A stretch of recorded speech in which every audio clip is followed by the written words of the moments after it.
Hello friends, welcome to our YouTube channel Pharmavins. दोस्तों, आज इस वीडियो में मैं आप सभी लोगों के साथ डिस्कस करने वाला हूं एक बहुत ही इम्पॉर्टेंट टॉपिक जिसका नाम है हिप्पा।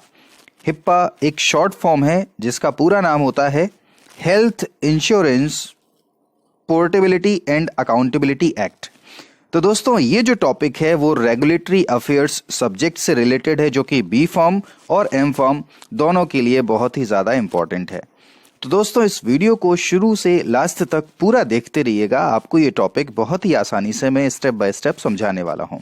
दोस्तों, वीडियो शुरू करने से पहले अगर आप हमारे चैनल पर पहली बार आए हैं तो हमारे चैनल को अभी सब्सक्राइब कर लीजिए, वीडियो के नीचे लाल बटन प्रेस करके, और उसके बगल में जो नोटिफिकेशन बेल आइकॉन है उसको प्रेस करके ऑल नोटिफिकेशन पर क्लिक कर दीजिए।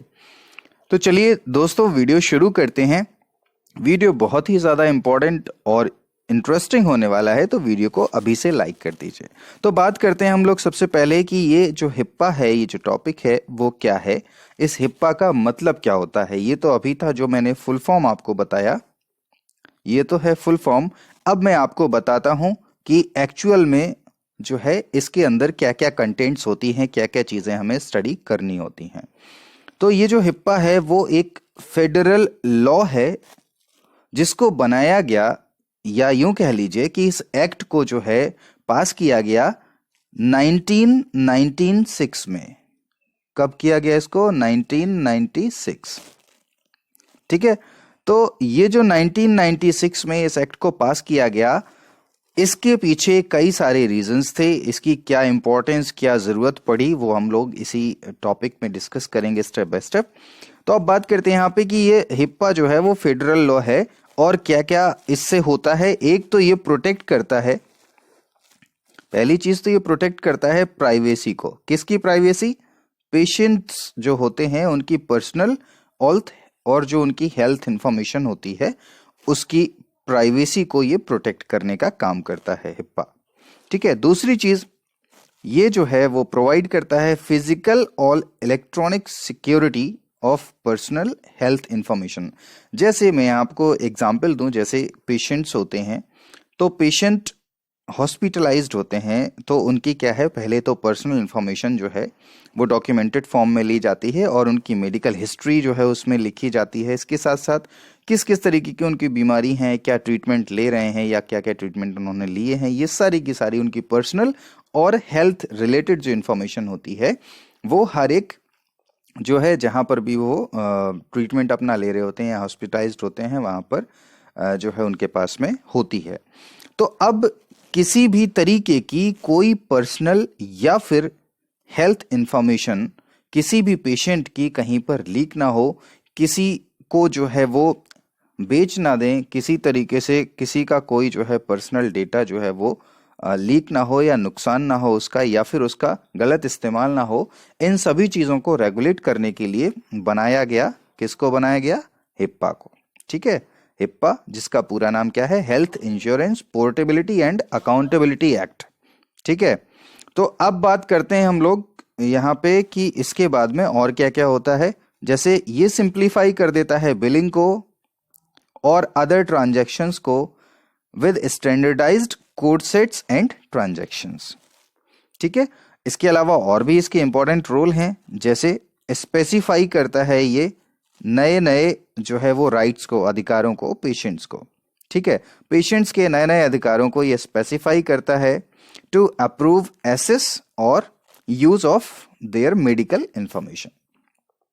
तो दोस्तों, एक और यहाँ पर इंपॉर्टेंट बात ये आती है कि हम लोग जो ये हिप्पा या जो health insurance portability and accountability act जिसकी हम बात कर रहे हैं, ये with reference to clinical trial हम लोग बात कर रहे हैं कि मतलब इसका क्या रोल होता है क्लिनिकल ट्रायल्स जो है वो कंडक्ट करने में, या क्लिनिकल ट्रायल्स के साथ में हिप्पा का क्या रोल है। तो मैं वो भी आपको एक्सप्लेन कर देता हूं यहाँ पर। जैसे दोस्तों, जब भी क्लिनिकल ट्रायल्स कंडक्ट किए जाते हैं तो उसमें पेशेंट्स वॉलंटियर्स को क्या है, अलग अलग ग्रुप में बांट दिया जाता है, अलग अलग ग्रुप जो है वो बना दिए जाते हैं। ठीक है। तो अलग अलग ग्रुप, जैसे हमने कह दिया यहाँ पे कि जैसे 5-5 लोगों का हमने क्या है, 5-5 पेशेंट के ग्रुप बना दिए। ठीक है। तो ये ग्रुप हमारा कौन सा है, ग्रुप 1 है या ग्रुप ए है, ये ग्रुप बी है और ये हमारा ग्रुप सी है। तो हमने ये क्या किया कि ग्रुप बना दिए। अब इसमें कौन इन्वॉल्व है, पेशेंट्स। ठीक है, कौन इन्वॉल्व है इसमें, पेशेंट्स।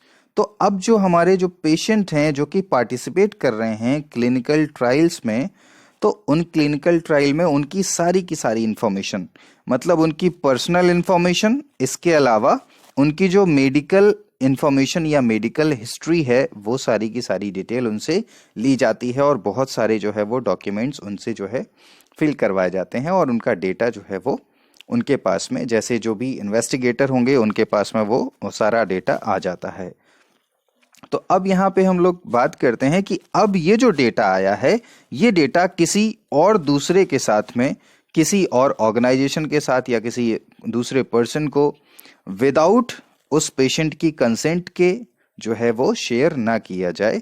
तो इसी को रेगुलेट करने के लिए हिप्पा का इस्तेमाल होता है। मतलब हिप्पा इसी पर्पस के लिए लाया गया कि जिससे लोगों का जो डेटा है वो पूरे तरीके से सिक्योर रहे। पेशेंट्स का जो डेटा है पर्सनल हो, चाहे वो हेल्थ इंफॉर्मेशन रिलेटेड हो, ठीक है, या जो मेडिकल डेटा है वो सारा प्रोटेक्टेड रहे। ठीक है, आगे हम लोग बात करते हैं कि प्रोटेक्टेड इंफॉर्मेशन होती क्या है। यहां पर प्रोटेक्टेड इंफॉर्मेशन का क्या मतलब है। ठीक है, तो प्रोटेक्टेड इंफॉर्मेशन से हमारा मतलब यह है कि प्रोटेक्ट करना पड़ेगा या प्रोटेक्ट करना जो है वो चाहिए हर एक इंडिविजुअल की जो पर्सनल और हेल्थ इंफॉर्मेशन है, जो कि क्रिएट की जाती है या रिसीव की जाती है या फिर मेंटेन की जाती है किसी भी हेल्थ केयर प्रोवाइडर द्वारा, ठीक है, या फिर हेल्थ प्लान द्वारा। ठीक है, तो अब दोस्तों ये जो प्रोटेक्टेड इंफॉर्मेशन है उससे यही हमारा मतलब है कि जो भी पर्सनल या हेल्थ इंफॉर्मेशन है किसी भी पेशेंट की, उसको जो है पूरे तरीके से सिक्योर या सेफ रखा जाए। या फिर इसके अलावा वो इंफॉर्मेशन भी, चाहे वो लिखित में हो या स्पोकन में हो या इलेक्ट्रॉनिक फॉर्म में हो, किसी भी तरीके से हो, ठीक है, वो सभी तरीके की जो भी इंफॉर्मेशन है पेशेंट से रिलेटेड, तो वो जो है सेफ और सिक्योर रखी जाए, उसका मिसयूज ना किया जाए। तो इसे हम कहते हैं प्रोटेक्टेड इंफॉर्मेशन। आगे हम लोग बात करते हैं हु इज कवर्ड एंटिटी।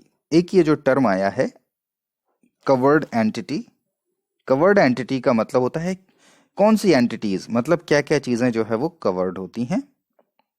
अब देखिए यहाँ पे कवर्ड एंटिटीज जो है, जैसे यहाँ पे क्लासिफाई किया गया है, जो हेल्थ केयर प्रोवाइडर्स हैं, जो हेल्थ केयर प्रोवाइडर्स हैं, वो हेल्थ प्लान्स जो कि पेयर्स हैं, और हेल्थ केयर क्लियरिंग हाउसेस जैसे जो डेटा प्रोसेसर्स हैं। तो इन सभी को हम क्या कहते हैं, कवर्ड एंटिटीज। ठीक है, आगे बात करते हैं हम लोग कि हिप्पा का क्या क्या पर्पस होता है और ये जो है कब आई, कैसे आई। तो ये मैं आपको बताता हूं। हिप्पा, जैसा कि हम आपको पहले ही बता चुके हैं कि हिप्पा होता है health insurance portability and accountability act. तो दोस्तों इसमें जो है ये जो प्रेसिडेंट विल क्लिंटन थे उस समय, तो उन्होंने ये जो है ये एक्ट पास की थी 1996 में, और इसके जो है 5 सेक्शंस बनाए गए, इसको कैटेगराइज किया गया 5 अलग अलग सेक्शंस में। तो जो हेल्थ प्रोवाइडर्स और जो हेल्थ प्लान्स होते हैं वो, उन्हें क्या है, लीगली रिक्वायर्ड होता है, मतलब उन्हें लीगली जरूरत पड़ती है फॉलो करने की इस एक्ट को।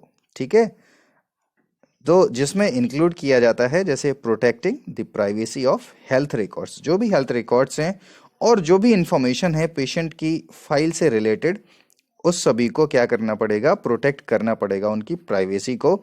इसके लिए उन्हें लीगली फॉलो करना पड़ता है इन सभी गाइडलाइंस को जो कि हिप्पा में बताई गई हैं, या हिप्पा इस जो है एक्ट में जो भी चीज़ें कही गई हैं वो सारी चीज़ें फॉलो करनी पड़ती हैं, जिससे कि पेशेंट की जो इन्फॉर्मेशन है या जो हेल्थ रिकॉर्ड्स हैं उनकी प्राइवेसी को प्रोटेक्शन मिल सके। क्या डिफरेंस होता है दोस्तों प्राइवेसी और सिक्योरिटी में, वो देख लेते हैं हम लोग। ये जो प्राइवेसी और सिक्योरिटी दोनों में डिफरेंस होता है, क्या डिफरेंस होता है? प्राइवेसी जो होती है वो होती है सिक्योर करना, प्रोटेक्ट करना और मेंटेन करना confidentiality of the patient data, ठीक है। जबकि जो सिक्योरिटी होती है, तो सिक्योरिटी क्या है? सिक्योरिटी मेथड होता है या टूल होता है या स्ट्रेटेजी होती है या फिर प्रोसेस होते हैं जो कि यूज किए जाते हैं प्राइवेसी को इंश्योर करने के लिए, ठीक है। तो ये फर्क होता है प्राइवेसी और सिक्योरिटी में। प्राइवेसी क्या है? प्राइवेसी सिक्योर करने का एक तरीका है, प्रोटेक्ट करने का, सिक्योर करने का, मेंटेन करने का जो पेशेंट का डेटा है उसकी कॉन्फिडेंशियलिटी को, ठीक है, उसकी गोपनीयता को। जबकि जो सिक्योरिटी है वो कोई मेथड हो सकते हैं या टूल्स हो सकते हैं या फिर स्ट्रेटजी या फिर प्रोसेस हो सकते हैं जो कि यूज किए जाते हैं प्राइवेसी को इंश्योर करने के लिए। जो हिप्पा होता है उसकी जनरल रिसर्च रूल क्या होता है? उसका जनरल रिसर्च रूल यही होता है, रिसर्च, सीई, पीएचआई, इन तीनों को मिला के जो है वो बनाया गया हिप्पा, ठीक है। तो या यूं कह लीजिए हिप्पा ऑथराइजेशन, मतलब ये जब तीनों चीजें प्रॉपर होती हैं और इनको जो है प्रॉपरली जो है कंडक्ट किया जाता है, फॉलो करते हुए हिप्पा गाइडलाइंस को, ठीक है, तो हमारा जो है हिप्पा ऑथराइजेशन मिल जाता है। तो दोस्तों मुझे उम्मीद है कि आप लोगों को ये वीडियो जो है वो बहुत ही पसंद आया होगा। इस वीडियो को अभी लाइक कर दीजिए। ये पूरा ओवरव्यू था इस हिप्पा टॉपिक के बारे में। दोस्तों कमेंट बॉक्स में मुझे लिखकर ज़रूर बताइए कि ये जो हिप्पा है उसका फुल फॉर्म क्या होता है, अगर आपने ये वीडियो ध्यान से देखा है तो। और साथ ही साथ मुझे कमेंट बॉक्स में ये भी बताइए कि जो क्लिनिकल ट्रायल होता है, क्लिनिकल ट्रायल में कितने फेजेस होते हैं। जी हाँ दोस्तों, जो क्लिनिकल ट्रायल होते हैं उसके कितने फेजेस होते हैं। तो मिलता हूं आपसे एक और ऐसे ही बेहतरीन वीडियो में। तब तक आप अपना ख्याल रखें, और अगर आपने हमारा चैनल सब्सक्राइब नहीं कर पाया है तो हमारे चैनल को अभी सब्सक्राइब कर लीजिए और साथ ही साथ बेल आइकन ज़रूर प्रेस कर दीजिएगा। अगर हो सके तो अपने दोस्तों के साथ इस वीडियो को शेयर ज़रूर कीजिएगा ताकि उनकी भी हेल्प हो सके। मिलता हूं आपसे एक और बेहतरीन वीडियो में। Thanks for watching this video.